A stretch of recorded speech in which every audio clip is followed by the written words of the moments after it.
पाठक में तो हमारे उत्तर प्रदेश के उप मुख्यमंत्री ब्रजेश पाठक भी हैं।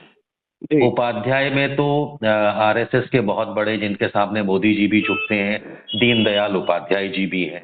जी और रही बात दीक्षित की, तो जिस बनारस में ये मामला हुआ है, उस बनारस हम्म, के पूर्व सांसद, जो हाल सांसद हैं, उससे पहले के हम्म, शिरीष चंद्र दीक्षित भारतीय जनता पार्टी के सांसद थे।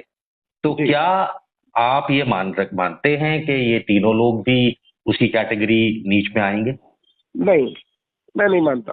यदि उदाहरण के तौर पे इस कॉल में आप मुझे गाली दे देते हैं, तो आपके जी फॉलोअर्स एफआईआर कराने जाएंगे कि आप कराने जाएंगे कि मैंने आपको गाली? राम भक्तों ने बाबरी मस्जिद गिराई, तो क्या मुसलमानों को हिंदुओं के साथ वही करना चाहिए राम भक्तों के साथ? मतलब आपकी बात से ही ये सवाल निकल रहा है, नया सवाल नहीं है। ना ना, क्या आप देखिए, जायज मानेंगे कि मुसलमान बाबरी गिराए, गलत तरीके से गिराई गई, सुप्रीम कोर्ट ने भी ठहरा दिया कि भाई वो एक गुनाह था बाबरी को गिराना। राम मंदिर बनना एक अच्छी बात है, लेकिन सुप्रीम हम्म, कोर्ट ने कहा कि बाबरी को जिस तरह से गलत तरीके से, क्रिमिनल तरीके से गिराया गया, वो एक गुनाह है, कई लोगों देखिए पे केस ये तो चले। आप देख रहे हैं देश लाइव, देश की आवाज। नमस्कार, क्या मेरी बात डॉक्टर सौरभ मौर्य से हो रही है? हाँ जी, बोल रहा हूँ। सौरभ जी नमस्कार, मैं निशांत वर्मा दिल्ली से बोल रहा हूँ।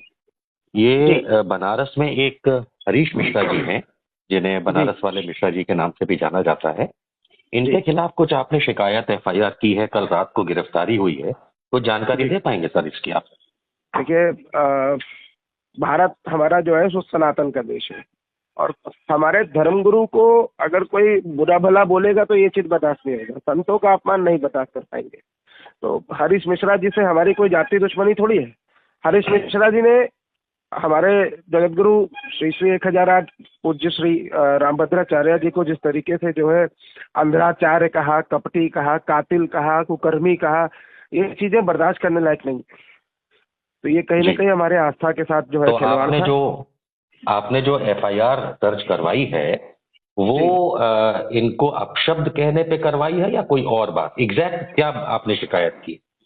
देखिए, हमने जो शिकायत की है वो हमने यही की है कि जिस तरीके से इन्होंने, जिस भाषा का इन्होंने इस्तेमाल किया है, उस भाषा पर जो है हमारे धर्मगुरु की समाज में जो है छवि भी धूमिल हुई है। और संतों का जिस तरीके से ये अपमान शुरू से करते आए हैं, कोई एक दो बार की बात नहीं है।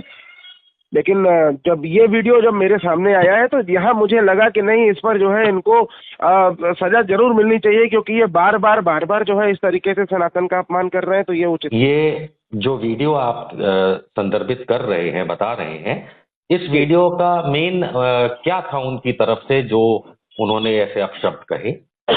उनका उनका जैसा कि हरीश मिश्रा का कहना है कि अ, हमारे पूज्य संत ब्राह्मणों को लेकर के उन्होंने कहा था। देखिए, ब्राह्मणों को लेकर के उन्होंने जो कहा था उसको पहले पूरा सुनना चाहिए था। उन्होंने क्यों कहा कि ब्राह्मण में ये कुछ उपाध्याय, पाठक, दीक्षित उन्होंने नाम लिया। उन्होंने ये सिर्फ इसलिए कहा कि ये लोग थोड़ा सा नीचे, उस नीचे में, ब्राह्मण कुल में भी नीचे में इसलिए आते हैं क्योंकि ये शिक्षा, लोगों को पैसा लेकर के जो है लोगों को शिक्षा दे रहे थे। जी सौरभ जी, मैंने जहां तक वो वीडियो देखा है, क्योंकि छानबीन मैंने की, तो उसपे जी एक सवाल उठता है जिसका शायद आप जवाब दे पाए। जी मैंने जगत गुरु का वीडियो वो देखा है, जिसमें जी उन्होंने ये जरूर कहा है कि ब्राह्मणों के पाठक, ब्राह्मणों के दीक्षित और उपाध्याय इत्यादि जो है, क्योंकि वो हम्म, शिक्षा के बदले में पैसा लेते हैं, तो जी उन्होंने खुद ने उनको अधम या नीच कहा है। ये उन्होंने जी कहा, ये आप भी मानते हैं? जी तो इसमें सवाल ये उठता है, जो शायद, क्योंकि जब आपने कहा कि हरीश मिश्रा यानी बनारस वाले मिश्रा जी के ऐसा कहने से आपकी जी भावनाएं आहत हुई, तो हम्म, अ, देखिए, पाठक में तो हमारे उत्तर प्रदेश के उप मुख्यमंत्री ब्रजेश पाठक भी हैं। जी उपाध्याय में तो आरएसएस के बहुत बड़े, जिनके सामने मोदी जी भी झुकते हैं, दीनदयाल उपाध्याय जी भी हैं। जी और रही बात दीक्षित की, तो जिस बनारस में ये मामला हुआ है, उस बनारस हम्म, के पूर्व सांसद, जो हाल सांसद हैं, उससे पहले के हम्म, शिरीष चंद्र दीक्षित भारतीय जनता पार्टी के सांसद थे। तो जी क्या आप ये मानते हैं कि ये तीनों लोग भी उसी कैटेगरी नीच में आएंगे? नहीं, मैं नहीं मानता। तो यहाँ पे क्या हम, अगर आप नहीं समय मानते हैं, समय समय माहौल जिस हिसाब से देखिए, हर चीज का एक समय तय होता है। जिस समय उन्होंने ये बात कही थी, ये उन्होंने उस समय की बात कही थी जिस समय ब्राह्मणों का कार्य सिर्फ लोगों को शिक्षा देना ही था। मैं उन्होंने क्षमा उस चाहूंगा, समय की बात कही थी। मैं क्षमा चाहूंगा, क्योंकि जी। जगत गुरु की जब मैंने वीडियो देखी तो जी। करीब 1 साल पुराना वीडियो है वो। हाँ, ये और वीडियो 1 साल पुराना है। हाँ हाँ, मतलब उस समय का उनका मैंने पूरा वीडियो देखा, परंतु कहीं भी उन्होंने ऐसा क्लैरिफिकेशन नहीं दिया कि ये आदिकाल और पौराणिक काल की बात हो रही है। हम्म। उन्होंने हाल की बात कही है, क्योंकि आज ही, मतलब आज के जमाने में वो कह रहे हैं कि हम बेटी नहीं देते और वो नहीं करते। तो ये हम्म। आदिकाल और पौराणिक कथा की बात नहीं कर रहे थे वो। इसलिए मैंने आपसे पूछा कि नहीं क्या ये ब्रजेश पाठक और दीनदयाल उपाध्याय और शिरीष चंद्र दीक्षित, क्या ये भी नीच गिने जाएंगे? नहीं, ये नीच मेरे नजर में नहीं गिने जाएंगे।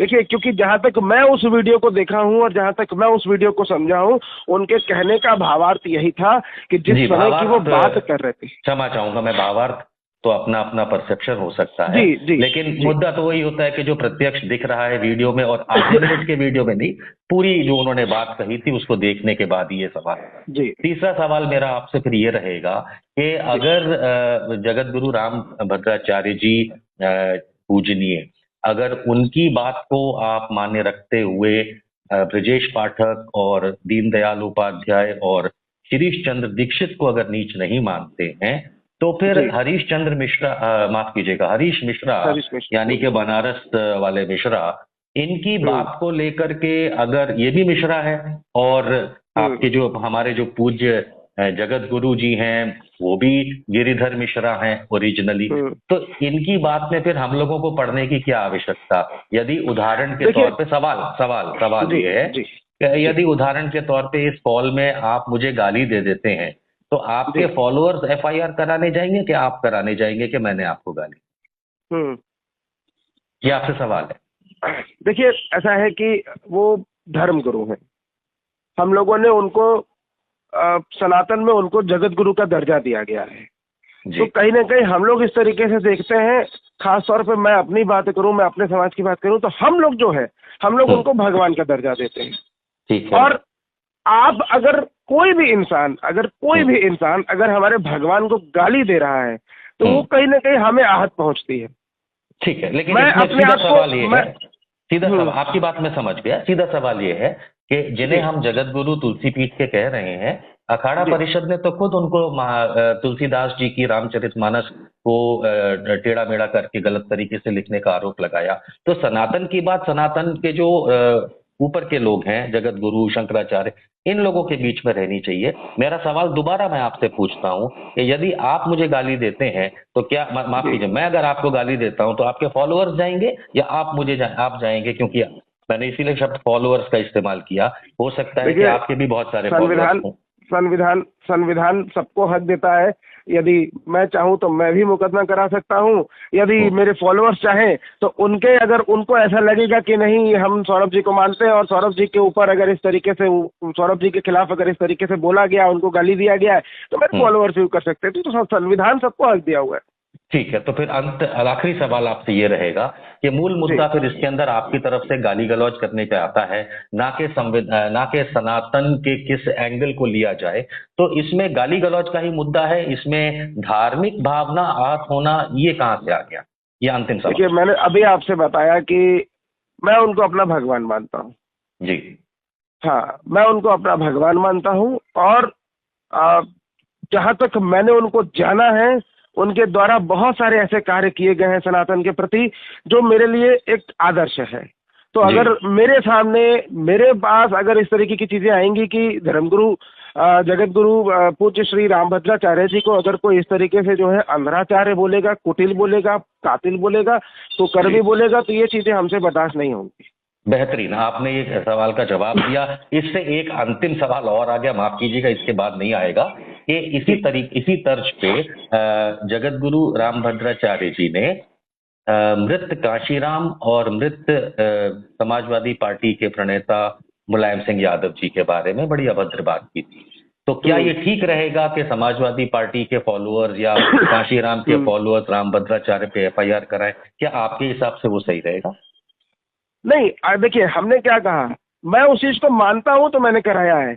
अगर उनको ऐसा लगता है कि नहीं हमारे पूज्य संत, अगर हमारे पूज्य संत हमारे जगत गुरु जी ने अगर कुछ गलत कहा है तो बिल्कुल वो मुकदमा कराएं। लेकिन बात हमने क्या कहा, हम माहौल को देख करके हर कार्य किए हैं। कहने का मेरा मतलब ये है कि मुलायम सिंह यादव जी के आदेश पर जो है भगवान राम के भक्तों के ऊपर अगर गोली चलती है तो उसके गुस्से में अगर उन्होंने अगर कुछ ऐसा बोल भी दिया तो मुझे नहीं लगता कि फिर उसमें कोई वो है। सौरभ जी, ये वाली क्योंकि मुलायम सिंह यादव जी को तो देखिए ये वाली बात पे देखिए बहुत अच्छा आपने एक बात कह दिया कि राम भक्तों पे यदि किसी ने गोली चलवाई तो उसके बदले में अगर किसी ने कुछ कह दिया, आपने ये बहुत अच्छा कहा। मैं सवाल नहीं पूछना चाहता था, लेकिन इसी सवाल की तर्ज पे अगर राम भक्तों ने बाबरी मस्जिद गिराई तो क्या मुसलमानों को हिंदुओं के साथ वही करना चाहिए राम भक्तों के साथ? मतलब आपकी बात से ही ये सवाल निकल रहा है, नया सवाल नहीं। ना क्या आप जायज मानेंगे कि मुसलमान बाबरी गिराए, गलत तरीके से गिराई गई, सुप्रीम कोर्ट ने भी ठहरा दिया कि भाई वो एक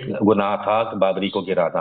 राम मंदिर बनना एक अच्छी बात है, लेकिन सुप्रीम कोर्ट ने कहा कि बाबरी को जिस तरह से गलत तरीके से, क्रिमिनल तरीके से गिराया गया, वो एक गुनाह है, कई लोगों पे केस चले। माफ कीजिएगा, सवाल पूरा होने दीजिए। क्योंकि आपने ये बात रखी, इसमें से ये सवाल उठा है, तो क्या मुसलमान अगर राम भक्तों के साथ वही करें जो आपने इस तर्ज पे कहा तो जायज मानेंगे कि नहीं?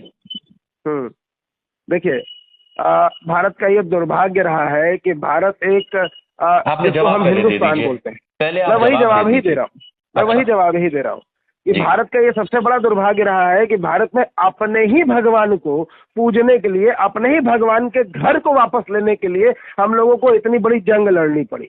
माफ कीजिएगा सौरभ जी, आप सुप्रीम कोर्ट से बड़े नहीं है, मैं as a journalist, Supreme Court से बड़े नहीं है और मैं जर्नलिस्ट, कानून के तहत में ही मंदिर बना।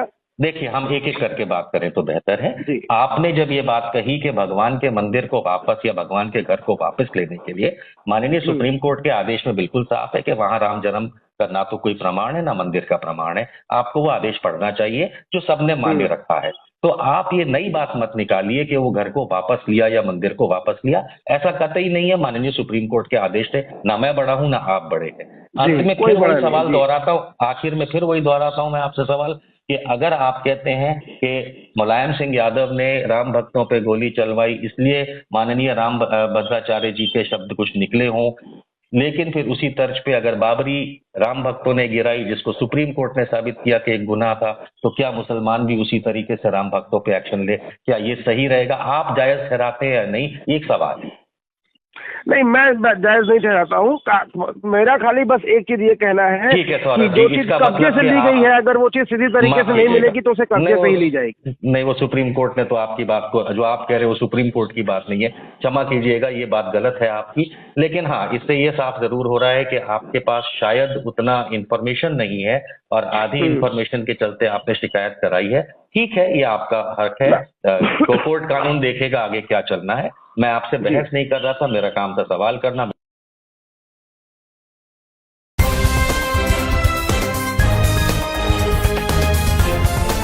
देश और दुनिया की तमाम छोटी और बड़ी खबरों के लिए हमारे चैनल को सब्सक्राइब करना न भूलें और बेल का बटन जरूर दबाएं।